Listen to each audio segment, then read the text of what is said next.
महापालिका निवडणूक उमेदवारी भरण्यासाठी आता अवघे काही तास उरलेत। राजकीय पक्षांनी यावेळेस उमेदवारी याद्या जाहीर करण्याच्या ऐवजी त्यांना थेट निरोप देऊन एव्ही फॉर्म देण्याची रणनीती आखली। त्यामुळे सोमवारी अनेक पक्षांच्या उमेदवारी याद्या जाहीर करण्याआधी संबंधितांना दूरध्वनीवरून कळवण्यात आलं। निवडणुकीमध्ये इच्छुक नाराजींची पळवापळवी आणि उमेदवारी न मिळाल्याने होणारी बंडखोरी टाळण्यासाठी पक्षांनी यावेळेस विशेष खबरदारी घेतली आहे। आता अर्ज दाखल करण्यासाठी अवघे काही तास असताना अनेक ठिकाणी नेत्यांनी त्यांच्या नातेवाईकांसाठी दबाव तंत्राचा वापर केल्याचं दिसतंय। आपण सविस्तर पाहूयात।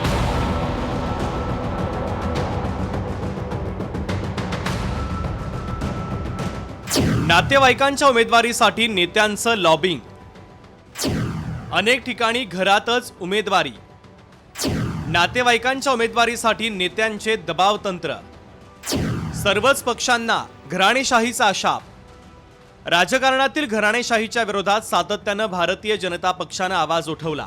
पक्षाच्या ब्रीद वाक्यातच आधी राष्ट्र, नंतर पक्ष आणि शेवटी स्वतः असं म्हटलंय। अर्थात पक्षाच्या निर्णयापुढे आपलं हित जपायचं नाही, पण भाजपच्या यादीत अनेक नातेवाईकांची वर्णी लागली आहे। हे चित्र अन्य पक्षातही पाहायला मिळतंय। शिवसेना ठाकरे पक्षाने देखील त्यांच्या नेत्यांच्या नातेवाईकांना उमेदवारी दिली आहे। पाहुयात कोणत्या नेत्यांनी नातेवाईकांची वर्णी लावली आहे। भाजपमध्ये नील सोमय्या हे किरीट सोमय्यांचे पुत्र उमेदवार आहे। आकाश पुरोहित राज पुरोहितांचे पुत्र, अंजली सामंत माजी नगरसेवक अभिजित सामंतांच्या पत्नी, स्पर्धा बापट दिवंगत गिरीश बापट यांच्या सुनबाई, कुणाल टिळक दिवंगत मुक्ता टिळक यांचे पुत्र, अजिंक्य फरांदे देवयानी फरांदेंचे पुत्र, सीमा हिरे यांची मुलगी रश्मी हिरे आणि दीर योगेश हिरे यांनाही उमेदवारी। राष्ट्रवादीत नवाब मलिक यांच्या घरात 3 उमेदवार आहे। कप्तान मलिक, सुनबाई बुशरा मलिक आणि बहीण सईदा मलिक।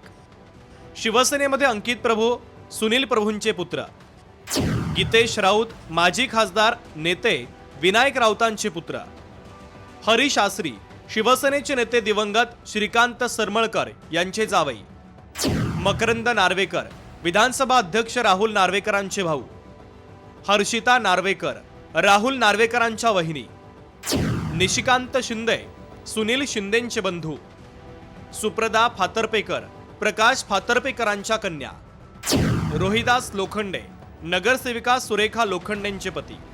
या निवडणुकीत उमेदवारी मिळवण्यासाठी नेत्यांकडून आपापल्या आत्पेष्टांना उमेदवारी मिळवून देण्याची चढाओढ लागलेली असते।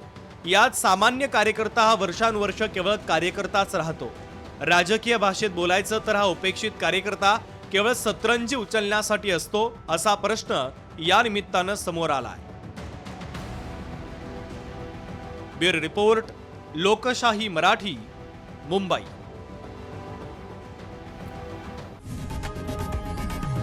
लोकशाही मराठी ऐका, पहा, जागरूक रहा।